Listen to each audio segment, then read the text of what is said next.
Bonjour, je suis Christian. Je suis animateur et formateur spécialisé en entreprise. Alors certains me connaissent aussi comme youtubeur, fondateur de Vicren Web TV et de vidéoportraits.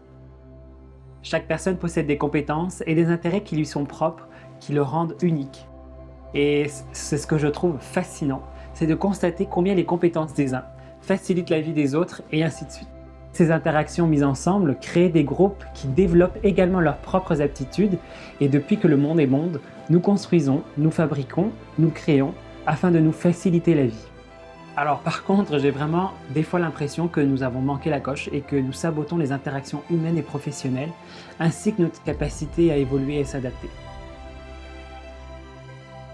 Mon histoire m'amène à dépasser ces enjeux parce que depuis plusieurs années, je pratique au quotidien de nouveaux comportements dans mes relations personnelles et professionnelles et le changement est assez radical. Dans ma vie, j'ai été invité à relever des défis de vie importants, à tel point qu'en fait ça a allumé à l'intérieur de moi un désir profond d'être heureux.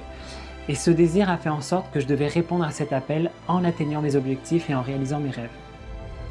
En nourrissant cet appel, j'ai pu me sentir vraiment vivant et j'ai vraiment réalisé de nombreux rêves. Alors aussi ce qui s'est passé, c'est que je me suis aussi autorisé à vivre de la façon dont je voulais. J'ai étudié ce qui me tentait, donc la mode, le costume, la psychologie, et je me suis vraiment offert l'opportunité de vivre des expériences professionnelles variées, en passant entre autres par le cinéma, la formation pour adultes et enfants. J'ai même fait du développement de produits hors normes pour des compagnies de spectacles internationales du Québec.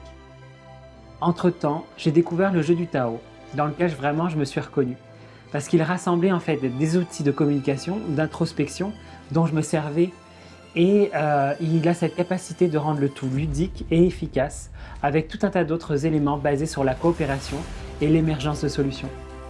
L'expérience du jeu du Tao est unique. Il crée la détente par son aspect ludique et l'apprentissage par la pratique. L'objectif au travers du jeu est de permettre à chaque joueur de se réaliser à l'aide de l'autre. S'entraider devient d'autant plus accessible parce que c'est la règle du jeu. Et en entreprise, une fois cette démarche réalisée, les êtres humains mis au cœur du système en fait aident l'organisme en générant des solutions créatives, réalistes et adaptées aux besoins de celle-ci. Ce jeu utilise entre autres les principes de l'intelligence collective, la sociocratie, les aires de consentement, la communication non violente de Marshall Rosenberg, des techniques aussi de Peter Senge du MIT, qui offrent la possibilité par exemple de désamorcer les conflits, créer un sentiment d'appartenance, l'envie de donner le meilleur de soi et tout ça dans le jeu. Pour moi, il est donc fondamental de soutenir les individus et les entreprises à acquérir des méthodes d'adaptation afin de créer des interactions harmonieuses entre soi, les autres et le monde. Si les entreprises souhaitent maintenir ou améliorer leurs performances dans l'avenir, elles ont tout intérêt à remettre l'humain au cœur du système pour pouvoir compter sur le soutien de tous.